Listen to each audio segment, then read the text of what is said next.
Hi there. On the 12th of April, we have a very strong aspect being formed between the planet Chiron, the wounded healer, and the sun sitting in Aries. So both of these planets are sitting in Aries, but bringing very different messages. So as we know, the sun will move through Aries in a month's time, whereas Chiron takes 7 years to move through a sign of the zodiac. So he's just coming to the end. Next year, he will change into Taurus energy, but we've got at least another year of him still sitting in Aries energy.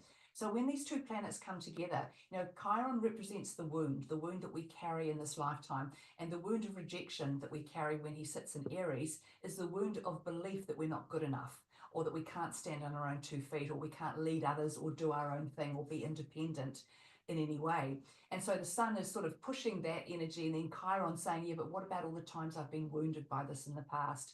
So what can happen during this aspect being formed, this conjunction, is that wounds and memories of wounds from the past can come up to you today to allow you to go over them again and see what they really taught you, because this can be a very triggering time, because our sense of independence and self-worth can be really challenged by what we've been through before. So there can be that sense of, well, it hasn't worked out for me before. I failed last time. No one thought I was good enough, or no one wanted to follow me or listen to me last time. So why would I bother doing it again? But the thing is, what this aspect is showing us is that, yes, that's happened to you in the past. You might have been let down and been unable to stand on your own 2 feet or do your own thing, or had things happen to you that gave you that belief that you're not good enough in some way.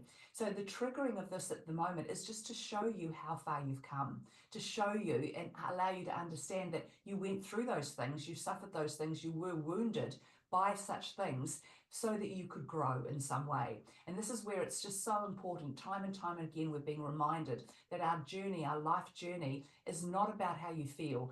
The feelings are part of the learning that go with it. But if we remain stuck in how everything makes us feel, we never learn anything. We just get stuck in victim mentality and poor me and all of that, rather than go, wow, that just broke my heart. But look what it's taught me. Look how it's taught me to be stronger, more outgoing, more confident in myself. And because I've said this time and time again, as human beings, we are very stupid, and we only learn things the hard way.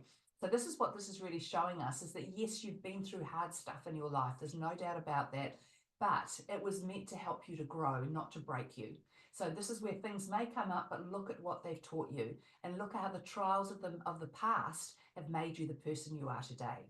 So heads up with this transit, and be as strong and as positive as you can. You're doing great. I'll talk to you again soon. Bye.